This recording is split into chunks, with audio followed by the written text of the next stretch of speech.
Right, good morning. I hope you're doing well. This is Good Morning Kenya, the only way to start your day. And with me in studio today, I've got guests from a conference that's happening in this country. Are you familiar with this conference? Are you familiar with what it's all about? Kenya has been a host to rather high-level conferences of late, and this is just the latest in a series of conferences. Are you familiar with it? Do you know what's happening? KBC Channel 1 has been covering it live every single day from its commencement to its finish. We are the host broadcaster. Are you familiar with it? Let us know what you think about it. Let us know your views from the Youth Forum, the Women's Forum that we actually aired earlier. And how you can do that is SMS line 22162. And you can also tweet us via our Twitter handle at KBC Channel 1. My personal Twitter handle is at Muyakane, at Sami1Jiroge, and at Safin_Achieng for my co-presenters. Now, this morning, I'm joined by a rather interesting panel of rather youthful figures, youthful people, and I'll have them introduce themselves and give you an idea of what their take has been, of course, in regard to the conferences that we've been having in this country, in Nairobi. Welcome to KBC Channel 1. Thank you. Perhaps we say, someone said ladies first. Oh, yeah. And then the same person went ahead to say ladies first, men before. So, but this time we'll take the first part. Sure. So let's start with you. Okay. Tell us something about yourself. I'm Sandra Mwaranya. I'm the Executive Director of the Student Consortium for Human Rights Advocacy. We are a national human rights youth society that promotes human rights through human rights education. We work with students in tertiary institutions and high schools through leading actions, human rights actions like debate competitions, essay competitions. And I'm just glad to be part of this process because it really reflects the conversations that we've been having through the human rights awareness campaigns. Brilliant, brilliant. What about you, sir? Thank you very much, Victor. I'm glad to be here first. I'm Ben Omilo. I work with the Africa Youth Trust. Africa Youth Trust is a youth-led organization which is headquartered here in Nairobi. And yes, I'm a CSO Development Effectiveness Project Associate, which is one of the many projects we run at Africa Youth Trust. And this project is really associated with this event of high-level meeting too, because it focuses on youth and development effectiveness, and of course the SDGs. So we work in East Africa, we are not only in Kenya, and we have also extended our tentacles to the southern region, whereby we have our partners in Zimbabwe, that is NAYO, the National Association of Youth Organizations. We have ZANEO from Zambia, and we have an organization from Malawi, plus many other. We are exploring the South and Africa. And in East Africa, we have a lot of processes like youth and integration. We also have projects on youth and economic empowerment. We have our Quite a wide reach, that. Yes, wide reach. Actually, this project on youth and economic empowerment we are implementing in Dar es Salaam and in Kenya in 3 counties, that is of Nairobi, Mombasa and Kisumu. Brilliant, we have our office, our annex office at One Stop Youth Center, and we partner a lot with the county government. Right. So yeah, that is where I work. And That's fantastic. yeah. Good to have you here. Thank Mr. you. Milo. Karibu sana. Yeah. What about you, sir? Well, my name is Claudio Frausto, and because you are my friends, you can call me Claudio, just Claudio. Right. I'm from Mexico, Right. and I'm part of the Latin American Youth Alliance. We are an articulation of several organizations across the region of Latin America and the Caribbean. And we've been advocating for the 2030 agenda, and of course here at the high-level meeting for effective development cooperation, because here's where several agendas cross. You know, here's how do you implement all those negotiations and all those outcome documents. So we actually work with youth, with young people, and we focus on sexual and reproductive health and rights. That's your main focus. Yes, yes, empowerment throughout the sexual and reproductive health and rights. Brilliant, brilliant. Welcome to. Thank you very much. Yeah. So now, I want us to talk about the youth agenda, okay, and I want us to talk about how what that occupies in the whole conversation, in the whole, table in regard to this forum, this high-level meeting too, the conferences that we've been having? What has been the space that the youth have occupied in the deliberations so far? Let's start with you. So far, one, we've had a youth forum, which is good. We've been able to bring together all the different youth organizations to discuss this agenda and to share what we know, including our experiences. So having that forum on Monday was actually quite good because we were able to collect our ideas. That's when we drafted the youth statement and sort of collectively inputted into it, which will be presented later on today. I'm sure Claudia will talk more about that. But hang on a second, just to break this down a little bit, was there, for those of you who didn't actually watch this live on KBC Channel 1, because we did broadcast it and we're broadcasting the rest of the proceedings as well, would you just explain this for a second? Was there a theme to the discussions? Because all these are youth groups from across the world, and the focus is actually across a large, large array of issues. He's talking about reproductive health.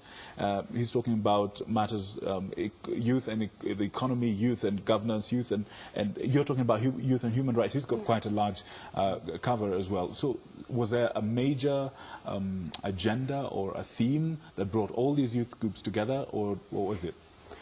The main theme was we are trying to universalize the effective development towards our people's agenda. What does that mean? That means we want the youth aspirations to be included. If anything, the statement itself captures what it is that we are pushing for within that theme, which is making development work for us and with us. And that means we want to be included in the processes actively and meaningfully. And so a lot of our contributions were sort of unpacking what that means. How do we want to be included in the process? So we want to be included in accountability mechanisms. We want to be included in the design of these programs. We want to be included in the monitoring and evaluation of these programs all through the process. And so there's a breakdown of what does it take for us to do that. And that sort of captures the people's agenda. Ben, tell me this. Who actually formulates these programs that we're talking about, that the youth need to be included in? Actually, I know Claudia will talk about it later, about the history of youth participation or engagement in the CPDE process. The CPDE means CSO Partnerships for Development Effectiveness, or cooperation, that is. And initially you will find that before, the youth agenda was not in this process.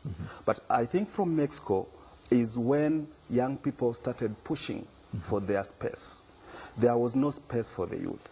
There was even no space for the civil society organizations. And as you will understand that this process is a partnership, a cooperation of governments and civil society organizations, the philanthropy, the private sector, and all the development partners. Now, in this case, when you ask about who is, initiating this process, this process is led by the youth themselves. Because if youth could not have woken up and, claimed this space, I think even today there will be no any process in regard to the youth. And I want to thank the youth who are in Mexico, the youth who are, say, in Busan, because we are guided by the 4 Busan principles. And the 4 main Busan principles that guide this process of development effectiveness is, one, we have ownership of the development projects by developing countries.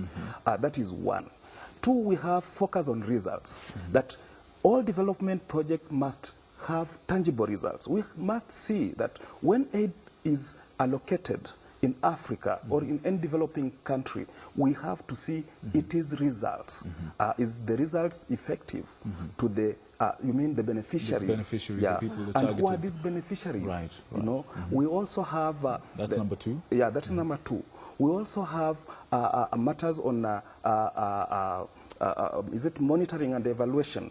And, when we talk of monitoring and evaluation, we have to evaluate these projects as young people as governments, you know, as civil society organizations, and, you know, general accountability. Accountability. Yes. Oversight, generally? Yeah, that oversight. And when we talk about oversight, we have, you are aware of social audits and community, when the community owns the project. We don't want to see white elephants. We don't want to see this aspect of whereby the official donor aid has come and it is being like just misused like that. Right. So this process is led by the young people from across the countries, drawn from the government, drawn from the civil society organization, drawn from the philanthropy, drawn from the parliamentarians across. Even we had a parliamentarian session, yeah, and in parliaments we also have young parliamentarians, so to speak. Brilliant. Now, Claudia, I want you to jump in on this from what you know he's spoken about. I want you to tell us what is the impact of the youth inclusion or involvement in all these processes, in the process, so to speak. What impact? He's spoken about results. So let's talk about results in this sense. What results do you expect to see as a result of the inclusion and involvement of the youth in this process? Okay. Well, first, in order to talk about results, we have to say that we are expecting a change, because the development model that we have been carrying out throughout the world is based on exclusion, right? To say that we are expecting a change, because the development model that we have been carrying out throughout the world is based on exclusion, right? So we've been excluding young people, we've been excluding indigenous people, we've been excluding women. So people with disabilities. Yes, yes. Children. So it's time to include all of them, all of us, and to really redefine and to understand differently the concept of development, because especially in the southern, the global south, you know, we've been experiencing this exclusion. So what are we expecting? What results are we expecting? We are expecting to actually be able to talk in first person, you know. They have been talking, politicians and elder people have been talking about young people and about women, but it's always, you know, white old men, white old rich men. So we want to be able to express ourselves, and if we want to make the cooperation and development really effective, we have to make an investment in young people. Why? Because this will have a long-term impact. You know, if you invest right now in young people, in children, you will have a long-lasting results. Okay. Right? Now, and I want you to. This is a question directed to you. Okay. Let's talk about. Okay, fine. So it's all well and good for the youth to be included in these processes. What can they contribute, rather than just be part of the process? Apart from that, what can they do to contribute to all these processes? Thank you. One thing that I feel society assumes is that young people do not know, they're inexperienced, they're unaware, and which really is not the case, because, and I can speak from my background as, you know, with the student consortium, because what we do is create awareness, and even through the debate platforms, we're able to see young people articulating their views, articulating what they feel about development, what they feel about participation, and what they feel about some of these processes. And so I feel what we can bring to the table, first of all, is being taken seriously, to be even heard, but also coming up with innovative ideas on how to engage. Because, like he's saying, the people who have for the longest time led this process are generations ahead of us, and the reality is, good they may be, but they reflect their own realities that they were used to. But the world is changing. The world is constantly changing, and we are part of this world. But not only part of this world, we also want to secure the world for those who are coming after us. And so what we're bringing to the table is innovative solutions based on our current realities. And participate. We have energy, you know, and that's the stereotype. But then it's also a true stereotype. We do have energy. We do have time and skill to bring innovative ideas into the process. And so I think that is one key thing that needs to be taken Real seriously. quick, just before you jump in, do you think that this, if this, the inclusion of the youth is actually made to be part of the process, if you may, as a part of the rules, if you may, do you think that this will be sustainable? And if that is the case, do you think that in the long run the process would be transformed in some way to be more efficient, more accountable, you know, more result-oriented, as you say? Actually, you did only mention three pillars. I'm expecting the fourth one from the Busan, you said? The four Busan principles. Principles, yes. You mentioned only three. Yes. That is,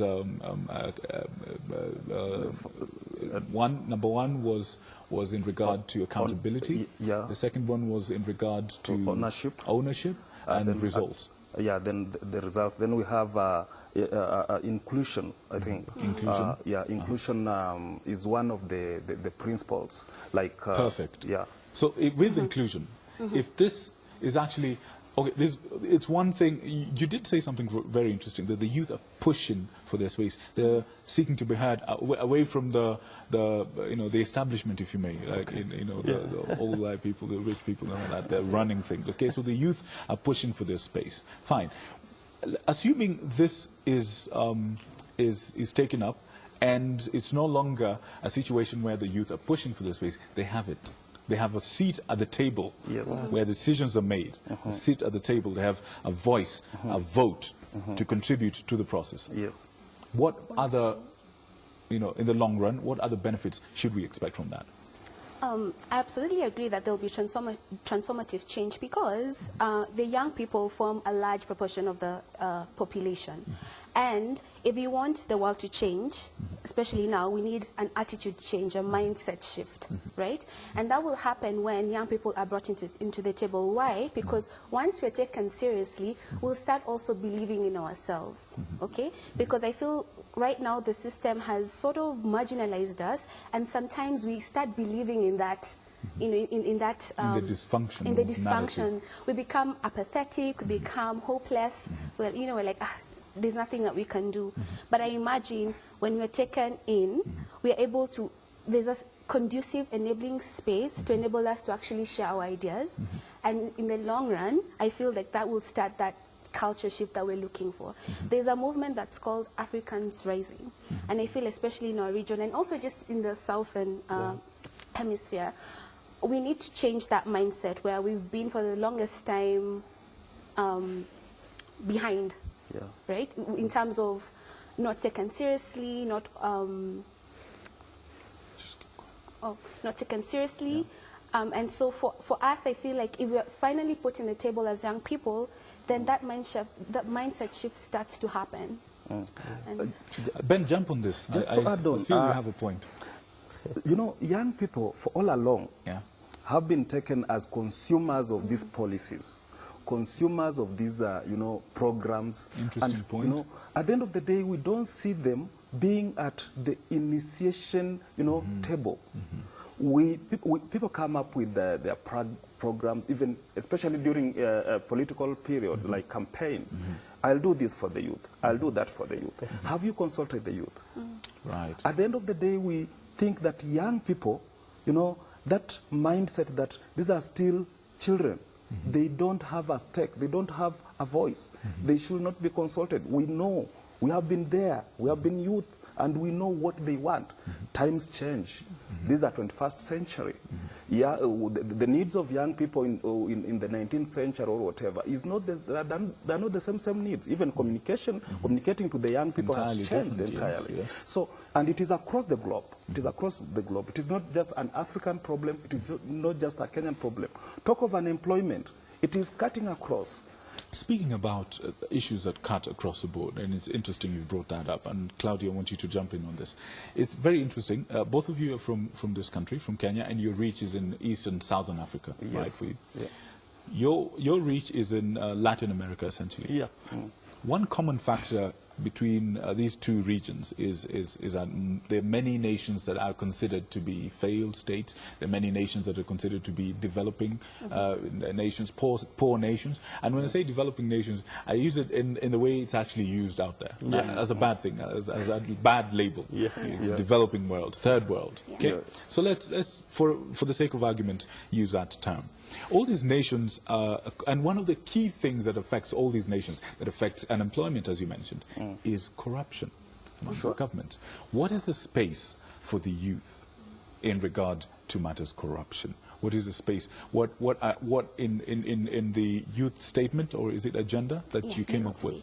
What space is there? What facility is there to deal with matters corruption? Because the youth of today are the leaders of the decision makers. I know you're pushing to have the youth making decisions right away, but let's say the people who are making decisions right now were once youth themselves, and those decisions are taking us nowhere. With massive corruption in our governments, in loss of jobs, loss of national income and all that. So what space do the youth occupy in that conversation? What voice, what issues would they, what contribution would they be able to make in regard to that, dealing with corruption? Well, the bosom principles are really important, I mean, accountability, transparency, participation process are really important, because if you have a lot of eyes checking what governments do, you are able to vigilate their action. So corruption is less probable, right? And I think, Victor, you were raising a really interesting topic, like why should we be there? Why young people should be? Just because we are young? Well, no, not necessarily. But we have to have a sustainable scope, I was just reading that around 80 or 90% of the people who actually were in the UN headquarters when the development agenda was voted and decided there will be death by 2030. So they were deciding an agenda that we will never see. And that we have to face, to live with. Yeah. So I think it only makes sense that the youth have to be there. Yeah. They are the direct beneficiaries. And we have to make this participative process sustainable. Right. How do we do that? We include the children, and we include the coming generations, what she's doing, with the high school students and everything, that is to keep the train moving. That's it, and we have to be able to enable them to make decisions, about the public issues, and to make decisions about their body, to make decisions about their communities and their countries. But Claudio, to make decisions, you need information. Yeah, hence awareness. Yeah. How are we doing in regard to awareness? Well, so in your experience in regard to reproductive health and where you come from, what has been your experience in regard to awareness? And we'll come to the rest. Well, I think it's growing, and that's a good thing. What are the challenges we have more faced? information. Well, we obviously face conservative governments, religious movements. Not all of them. Let me be clear about that. But we have to face traditions, as Sandra was saying, it's a change of set of mind, Right. What about you? What challenges have you faced in regard to awareness? Surely, one thing I have to mention. And how important is it, according to you? Yeah, exactly. The awareness is very important, because they say information is power. Even this HLM2, I believe many young people and Kenyans are not aware. There have been processes here in Nairobi, for instance. We have had TICAD, we had COP20. WTO, COP20. Exactly. And you'll get on the streets of Nairobi and people are like, what is not happening? They are not even aware. There's something like that happening. So, because they lack information, and this information first, it is for the informer and the informed. The informed must seek the information. Like young people, we have to seek this information. And is the information there to meet the desire? The information might be there. We have other information which are hidden. I want to thank the media. The media has done its best. Even now we are disseminating issues on HLM2. Right. But you find that very few people are interested even to read newspapers. Very few people are interested to watch interviews like these. Watch the proceedings that are live for free. Yes, and with the digitalization of the media and I mean, Claudio had to. How many airplanes did you take to come here? It took me around 30 hours. 30 hours to fly here, and someone can actually get the proceedings from the comfort of their home. Yes, you know, through KBC Channel 1. Goodness. I think you're raising like a really interesting topic because we have a lot of information. We have internet. We have. But we are not making that information accessible, available, and for everyone to understand. And digestible. You know? Because some of this stuff, honestly, some of this stuff has the quality of being rather complex. So some of these terms that are used in the NGO world, you know. And they sound complex. Like when I was training young people in Uganda and in Rwanda and Tanzania about HLM2, about the Busan principles, you know, it sounded so technical, and it is like this is an elitist kind of. And when you talk about the 4 Busan principles, these are things that are there. These are things that, you know, when you talk about incorporating young people, when you talk about focus on results, we have been talking about results in Kenya, starting with our CDF, going to our county devolved funds and county governments and national government. We have been talking about accountability. So when we say that these are the Busan principles, it is not something new. It's but people look at it as a very elitist, technical, and you know, perhaps also I can give you a challenge as she jumps in. The challenge I can give you, and both of you, is this. You mentioned about the informer and the informed. Yes. Okay? Yeah.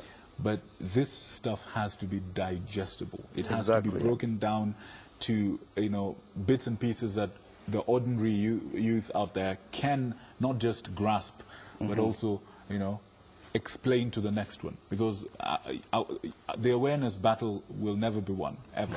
Unless, you know, because it needs a whole lot more bits and pieces that the ordinary youth out there can not just grasp, but also, you know, explain to the next one. Because the awareness battle will never be won, ever. Unless, you know, because it needs a whole lot more resources than anyone has, indeed. And that's the challenge of governments, of civil society, the world over, awareness. Well, you captured the point. I was just going to say, yes, actually the language that you use is not youth-friendly when trying to relay some of this information. I mean, it's quite technical, not just for the youth, for even other stakeholders. And it's only the NGO technocrats that will be able to communicate about some of these principles and commitments. And so for us, I think, and that's a challenge that I have encountered, even in human rights advocacy, how do we, like you're saying, break it down to be youth-friendly, communicable, accessible, and available. So that's one challenge that I feel really needs to be taken into account, especially from the global cooperation perspective. But secondly, because you'd asked what are the challenges, and some of it was insinuated, access to information. From a rights perspective, access to information is very key. But not just any information. We want access to the relevant public information, because it is only when we have this information, even as young people, then we can hold the processes and the leaders to account. Because it's one thing having access to information that they want us to see, and then being not really, because you can't really, to be properly empowered, you need the full information. So the full information needs to be publicly available. We need to get information through freedom of press. So all these repressive systems that are trying to curb that freedom, you know, that's barring information to us young people. And actually, on that point of access to information, we have a law which was passed recently. And actually, Kenya is one of the, my brother, Kenya is one of the governments or countries that are good at policy formulation. And we just passed the access to information recently, and which gives guidelines that information should be accessed to the public, and certain informations, those barriers of so very important information should be accessible to the public. But again, this information, the way it is packaged, for example, in the in the development effectiveness terms, we have a lot of jargon. You'll hear of ODA, then somebody is like, what is ODA? Right. You will hear of GCPDE. Yes, all those exactly. terminologies, as she has said, she Right. put it right that even in the NGO world, we have the NGO language. Exactly, which the lingo, and which locks out a lot of people. it locks out a lot Yeah. of people, whereas the civil society, we claim to be working for the society, for Exactly. for the masses and people's interest. I think we should be. It is time that we should repackage this information so that it is. I like that you say that, because that was my next challenge. I was going to challenge you. The youth want a space at the table. Okay. Yes. One of the things I suggest that you as leaders bring to the table is the subject of breaking this stuff down so that it can be communicated properly. Because at the end of the day, it's entirely hopeless. And I'm in a bit of a situation here now. We're entirely out of time, I'm afraid. Okay. This is only one conversation, and this is, I want to put it out there, this is only one conversation out of many potential conversations that could be happening. There's a conference that's going on right now. Please tune in. It's live and free and direct, coming to you in your living room, in your bedroom, wherever it is that you are, free of charge on KBC Channel 1. You can watch these gentlemen and this brilliant young lady working, you know, talking about issues that affect you and me.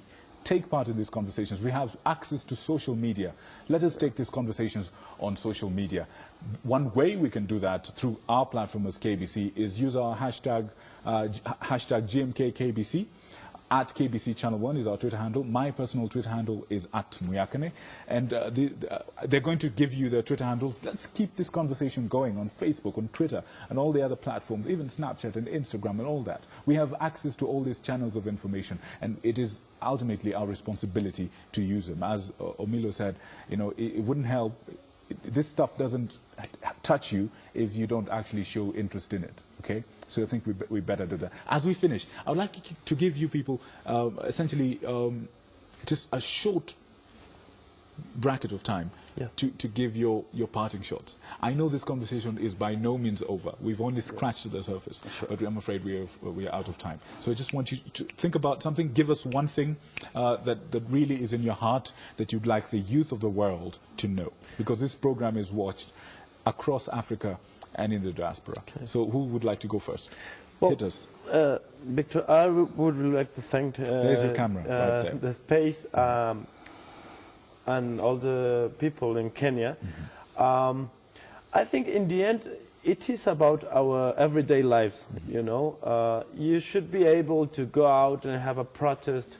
You should be able to make decisions about your body. You should be able to have quality education. You should be able to have a good meal, a good job, a home where to live in.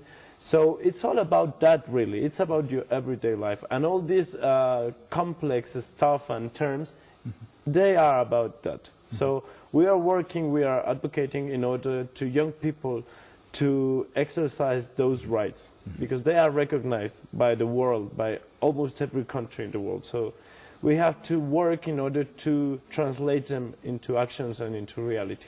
Thank you very much, Victor. Brilliant. How about you, Mr. Omilo? Okay, thank you for hosting us here. One thing is Here's that... the camera. The one that has a red light on top of it. Okay. One thing is that, you know, it has been always said that the youth, we are the greatest constituency. What does this then show? Can we prove to the world that we are really the greatest constituency? We are pushing for an agenda that we don't want just to be present, but influence and impact. We are moving from presence to, you know, influence, meaningful youth participation. And this meaningful youth participation is what is going to make us deliver. We're not just going to deliver because we are many, but because we influence. And because we know, we have the information, we share the information. This is going to help us change the narrative. And we're not just going to be put there, like, where are the youth? We have to voice out our concerns, voice out our desires, so that they are included in these processes. I know there are many international processes, protocols, so to speak, and many things going on. As young people, if we are not going to take a charge and be heard and be felt, then we are going not to be included. It is either you are on the table or on the menu. So that is what we are pushing. Oh wow! Thank you very much. What a bite! What a parting shot! Tough act to follow. Here's your camera right here. As young people, we want to be taken seriously. We want to own our development, and we want to create a world that where we can enjoy fully our human rights. And what this means is we have to seek information. Let's not just sit down and say it's for someone else. The information is available. We have the internet. Seek this information, be informed, so that we can act. And when we act, if you cannot get into high-level spaces, that's fine. That's not the only way you can engage. Claim your own space. We, as youth, have technology. We're experts in technology. Let's claim that space. Use social media. Make Facebook work for you. Make Twitter work for you. And articulate your issues. Articulate your views on some of these things. Because if you don't, then we'll allow the other people to do, and then we'll complain that we're not being taken seriously. So let's be taken seriously. Brilliant, brilliant. I couldn't have said it better myself. I quite honestly couldn't have said it better myself. And I'll leave you with the words of Omilo. You're either on the menu or at the table. So which one are you? Where are you? What are you? And what do you want to be? Are you part of the menu? Or are you on the table waiting to be served from the menu? And on that note, we end this interview. Coming up next is an interview with a young upcoming artist, Dida. Stay tuned. Thank you so much for coming. Thank you, Victor. Thank you so much for coming.